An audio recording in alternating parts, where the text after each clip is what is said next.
Petrol diesel വില കൂട്ടി 10 രൂപ വരെ കൂടുമെന്ന് പറഞ്ഞെടുത്ത് 3 രൂപ വരെ കൂട്ടി. പടിപടിയായി കൂട്ടാനുള്ള തന്ത്രമാണോ വിലക്കയറ്റം ഉണ്ടാവുന്നത്? തീർച്ചയായിട്ടും ഇത് 10 രൂപയോ ചിലപ്പോൾ അതിൽ കൂടുതലോ വരാൻ വഴിയുണ്ട്. അതിന് 2-3 കാരണങ്ങളുണ്ട്. ഇപ്പൊ യുദ്ധം ഒരു കാരണമാണെന്ന് പറഞ്ഞു, ഇന്ത്യൻ രൂപയുടെ വിലയിടിയുന്നത് മറ്റൊരു കാരണമാണ്, മൂന്നാമത് ഇതിന്റെ ലഭ്യത കുറയുമോ എന്നുള്ള ഭയമുണ്ട്. ഈ വൻകിട പെട്രോളിയം കമ്പനികൾ കൊടുക്കുന്ന കണക്കനുസരിച്ചാണ് ഇത് വില കൂട്ടുന്നതും കുറയ്ക്കുന്നത്. അവർക്ക് വലിയ നഷ്ടമുണ്ടാകുന്നു എന്നാണ് ഇപ്പോൾ ഇവരുടെ അവകാശവാദം. ഞങ്ങൾക്ക് വലിയ നഷ്ടം $1000 കോടി, 1000 കോടി രൂപ, 2000 കോടി രൂപ നഷ്ടമുണ്ടാകുന്നു എന്നൊക്കെയാണ് ഇവരുടെ വാദം. പക്ഷെ ഇവർ ഓർക്കേണ്ട ഒരു കാര്യം, $140 വരെ ഒരു ബാരലിന് എത്തിയ ഒരു കാലമുണ്ടായിരുന്നു ലോകത്ത്. അന്ന് ഇവർ കൂട്ടിയ, അന്ന് മൻമോഹൻ സിംഗിന്റെ കാലത്ത് അന്ന് 58 രൂപ 60 രൂപ താഴെയായിരുന്നു പെട്രോളിനുണ്ടായിരുന്നു. ഇപ്പോൾ $100 കൂടുതലാണ്, സമ്മതിച്ചു. അപ്പോൾ 106 രൂപയാക്കുന്നതിലെ കഥ എന്താ? ഇരട്ടിയാക്കുന്നതിലെ കഥ എന്താ? ഇപ്പൊ കേന്ദ്രം ഭരിക്കുന്ന BJP പറയുന്നത് ഇവർക്ക് നഷ്ടം ഉണ്ടായിരുന്ന, ആ കണക്കിലേക്ക് പോയാൽ അതിലും വലിയ തമാശയാണ്. പെട്രോളിന്റെ വില വളരെ ക്രൂഡിന്റെ വില വളരെ താന്നിരിക്കുമ്പോഴും ഇവര് 5 പൈസ പെട്രോളിന് കുറച്ചില്ല. ഒരു ടാക്സ് ചെറുതായിട്ട് കുറച്ചു ഒഴിച്ചാൽ എവിടെയാ കുറച്ചത്? ഒന്നും കുറച്ചില്ല. ടാക്സ് സർക്കാരിന്റെയാണ്. പെട്രോളിയം കമ്പനികൾ വളരെ കുറഞ്ഞ് $50 വരെ ബാരലിന് വന്നപ്പോഴും പഴയ പ്രൈസ് നിലനിർത്തി. എന്ന് പറഞ്ഞാൽ ഓരോ ദിവസവും കോടിക്കണക്കിന് രൂപ ഇവർക്ക് അതിൽ ലാഭമുണ്ടായിരുന്നു. വലിയ തോതിൽ ലാഭ നിക്ഷേപമുണ്ട്. അതിൽ നിന്ന് കുറച്ച് ഉപയോഗിച്ച് ഇത് കുറയ്ക്കണം, ഇത് വില കുറച്ച് നിർത്തണം എന്ന് പറയാനുള്ള തന്റെ ഇടം ഗവൺമെന്റിന് വേണ്ടേ? ഗവൺമെന്റ് അത് ചെയ്യുന്നില്ല. ഇപ്പൊ എന്തുകൊണ്ടാണ് ഗവൺമെന്റ് ഇതിലൊരു നിയന്ത്രണവും ഇല്ല? APM പോയി, അഡ്മിനിസ്ട്രേറ്റീവ് പ്രൈസ് മെക്കാനിസം പോയി എന്നാണ് ഇവർ സ്ഥിരമായി പറയുന്നത്. യഥാർത്ഥത്തിൽ ഗവൺമെന്റ് നിയന്ത്രണം ഇല്ലെങ്കിൽ എന്താ തെരഞ്ഞെടുപ്പ് കാലത്ത് ഇത് കൂടാഞ്ഞത്? തെരഞ്ഞെടുപ്പ് കാലത്ത് കുറച്ചു വെക്കുകയും തെരഞ്ഞെടുപ്പ് കഴിഞ്ഞാൽ ഉടനെ അത് കൂട്ടുകയും. ഇപ്പോ വ്യാപാര അടിസ്ഥാനത്തിൽ കമേഴ്ഷ്യൽ സിലിണ്ടറിന് വില കൂട്ടിയല്ലോ, 1000 രൂപ കൂട്ടിയല്ലോ, തെരഞ്ഞെടുപ്പ് കഴിഞ്ഞ ഉടനെ കൂട്ടി. അപ്പൊ ഗവൺമെന്റ് നിയന്ത്രണം ഇല്ലാത്തൊരു കാര്യമല്ല ഇത് എന്നതാണ് കാര്യം. അവിടെയാണ് പ്രശ്നം.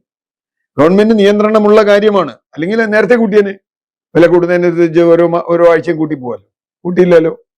അപ്പൊ ഇതിലൊരു ചതിയുണ്ട്, ഗവൺമെന്റ് ചേർന്ന് നടത്തുന്ന ചതിയാണ്. ഈ പെട്രോളിയം കമ്പനികളുടെ അവരുടെ സഞ്ചിത ലാഭമുള്ള 10,000 കോടി രൂപയിൽ നിന്ന് ഒരുപക്ഷെ 1,000 കോടി രൂപ ജനങ്ങളുടെ ആവശ്യത്തിന് വേണ്ടി ചെലവാക്കണമെന്ന് പൊതുമേഖല പബ്ലിക് സെക്ടർ ചിലപ്പോൾ സമ്മതിക്കും. പക്ഷേ റിലയൻസിന്റെയും നെയാരയുടെയും അതുപോലെയുള്ള സ്വകാര്യ കമ്പനികൾ സമ്മതിക്കില്ല. സ്വകാര്യ കമ്പനികൾക്കും ഈ ലാഭം ഉണ്ടായിട്ടുണ്ട്.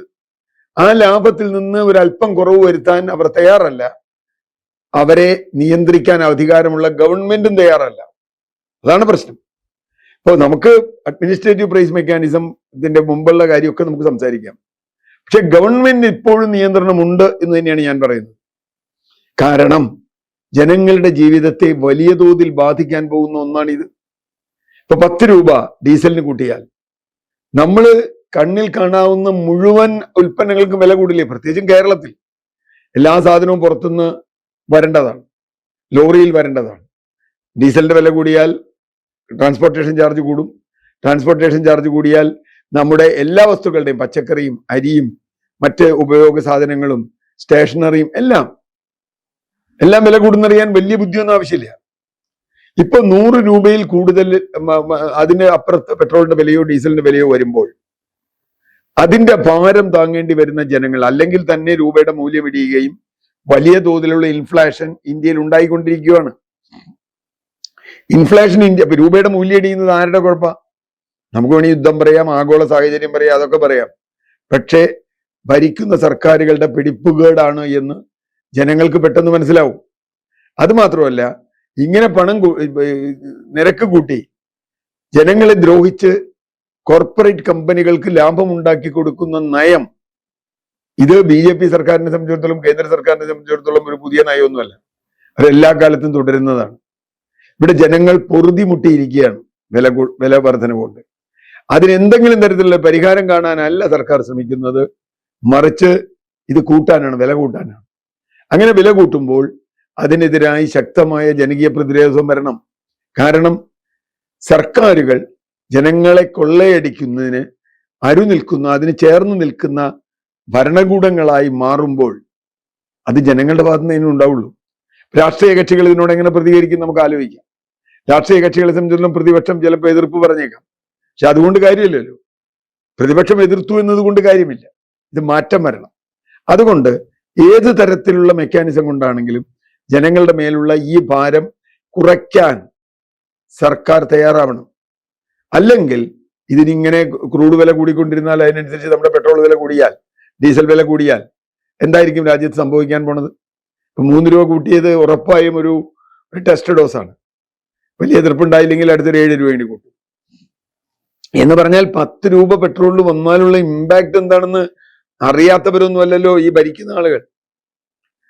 അതുകൊണ്ട് കേരളത്തിലെ ജനങ്ങൾക്ക് മഹാദുരന്തമാണ് ഉണ്ടാവാൻ പോകുന്നത്. പ്രത്യേകിച്ച് കാരണം പെട്രോൾ വില, ഡീസൽ വില കൂടുന്നതോടുകൂടി നമ്മുടെ ജീവിത ചെലവ് പല മടങ്ങാവും. അങ്ങനെ ഒരു സാഹചര്യത്തിൽ നിന്ന് കേരളത്തെ രക്ഷിക്കേണ്ടത്, ഇന്ത്യയെ രക്ഷിക്കേണ്ടത് ഭരണകർത്താക്കളാണ്. ഇപ്പൊ കേരളത്തിൽ പുതിയ സർക്കാർ വരുന്നുണ്ട്. അവരിക്കാര്യത്തിൽ എന്ത് നയം സ്വീകരിക്കും നമുക്കറിയില്ല. ഒരുപക്ഷെ കേരളത്തിന് കിട്ടുന്ന അധിക നികുതി വേണമെങ്കിൽ ഒഴിവാക്കാൻ ശ്രമിക്കണമെന്ന് തന്നെയാണ് ഞാൻ ആവശ്യപ്പെടുന്നത്. കാരണം അങ്ങനെയെങ്കിലും 1 രൂപയുടെ കുറവെങ്കിലും ഇവിടത്തെ ജനങ്ങൾക്ക് ഉണ്ടാക്കി കൊടുക്കാൻ പുതിയ സർക്കാരിന് കഴിയട്ടെ.